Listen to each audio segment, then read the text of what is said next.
Hello there, Ray here, and guys, we have some new 1.20 automation with the new change made to the chiseled bookshelves. It can now automatically sort out books by using hoppers pointing into them, and we can also use hoppers to pull them out and store them. So it doesn't matter what type of these books we can put in here, the hopper will push them all through the bookshelf, and anything that isn't a book won't get put through. This means we can actually sort out books away from other things without even needing a laze. In some cases, you don't want to have a laze. Since they are entities themselves, too many of those in an area can cause lag. They also need to have an open hopper, which is constantly checking for items to fall down in it. And on top of that, they also need a note block, which needs to be powered every time you want them to work. And for them to work, they can only pick up items that are actually dropped as items, which is essentially more entities moving through your world. Now overall, lag is a minimal issue for 99.9% of all Minecraft players, since most play in single player and those that play in server don't typically run into the issue. But using redstone does have a convenience over hauling a laze all about. With this system, we can avoid those problems, as the system uses minimal CPU power when it's not being used. But since it can't tell the difference between books, enchanted books, writable books, and written books, you probably wouldn't want to use this inside your storage system. And these type of books can be sorted out with a normal redstone sorter, where written books have unique IDs, and different written books won't stack with them.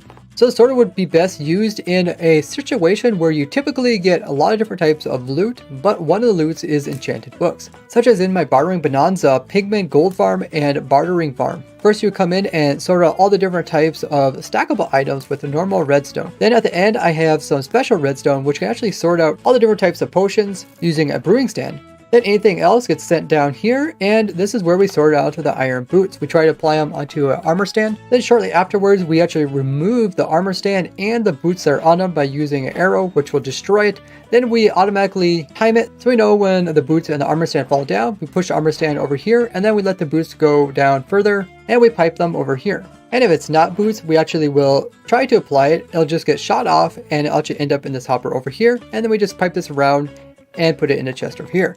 Notice the last loot is actually enchanted books. And the way we sort this out is just by sorting out everything else, and this is the only thing that's left behind. But with my new book sorter, we can actually make this much nicer. By instead of having this complicated boot sorter, we can just instead actually just sort out the books, and then what will be left is just the boots. Alternatively, we can come in here and instead put in a laze. I actually updated my laze sorter here, so not only will it sort out all the stackable stuff, but now a laze can also tell the difference between the individual potion types, which is new with 1.20. So I can sort out the fire resistant one from the water bottle one, as well as every other non-stackable item. And this is all done without actually using any liquids, since we are here in the nether dimension.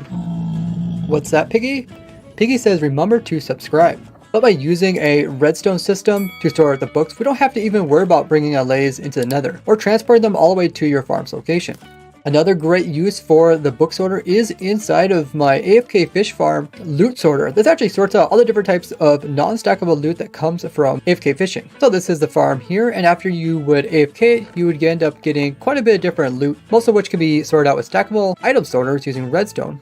But we also have stuff like saddles, fishing rods, bows, enchanted books, water bottles, and leather boots, which are non-stackable items. So the way that this sorter works is it first tries to take out the stuff that can burn. The stuff like bows and fishing rods are automatically burned using this furnace. If it can't go into those, then it tries to push it into this brewing stand, which sorts out the water bottles. Afterwards, it then comes down over here, and then it'll try to make the zombie wear these pair of leather boots. And it'll actually sort out the boots, since they have different durability than the one it's currently wearing. Then afterwards, all it would be left with is the saddles and the books. And now with the new book sorter, we can go ahead and sort out the books away from the saddles. Of course, all of this could also be sorted out just using a laze. So to automate this process, all we want to do is drop one item into this hopper every so often. So we'll have a dropper back here, and this is where we'll have our different books, as well as anything else we're trying to sort. Now if something that isn't a book tries to get pushed in, it just gets stuck here in this hopper. So we have to pull it out. So we're going to come in and have a container with a hopper, and this will pull out anything that doesn't get sorted as a book, and we'll just store it down in here. So this should be all books, and this should be non-books in this one. Now to automate this process, what we're going to first do is read if there's something inside of our dropper here, because we want the system to only activate if there's something for us to sort. That way it's not constantly running. Now we don't want this dropper putting stuff into this hopper super fast, otherwise the bookshelf won't be able to sort it out fast enough. So we're going to come in and place in a repeater after that. Then we're going to move this redstone signal into 2 different locations. We're gonna have one location come over here and activate this hopper right here. And we're gonna do this by continuing after power going to this block, go into this redstone here, then go into this repeater here, which is going to put it into this block here. So now this hopper is locked. So if something gets put into here, it'll just sit there for a little while, giving the bookshelf enough time to accept it or deny it. So the next step we wanted to do is we wanted to then drop anything that it cannot sort down into this here. We're gonna do this by turning this contraption into a clock. This is done quite easily just by running the redstone into a loop with this comparator. So once we attach this redstone here, it creates a clock if we turn this to subtraction mode. So now we got a clock that's activating. And if we come over here, we can see that every so often, it is dropping everything that would be stuck into this hopper and releasing it, and it ends up over here. But currently our dropper isn't actually dropping things out. So we can hook this dropper up to this clock here, and now the dropper will drop out something every time it goes around, and it will go into here, try to push it into the bookshelf. And if it's a book, it'll get put in there and end up over here. But if it's not a book, it'll get let go and drop down into this barrel over here. And just like that, guys, we actually created a book sorter just with a little bit of redstone, which lets us automate the entire process. I am 95% of the way to farming everything in the game of Minecraft. Check it out on this playlist here, or this one all about simple farms for your Minecraft worlds. Help me out by letting other Minecrafters know they have tons of helpful and crazy Minecraft farms and machines. And if you see anybody using my contraptions, make sure to ping me at RaiseWorks using the new YouTube handle. Thank you so much for watching. I'll see you guys in the next one. Bye bye.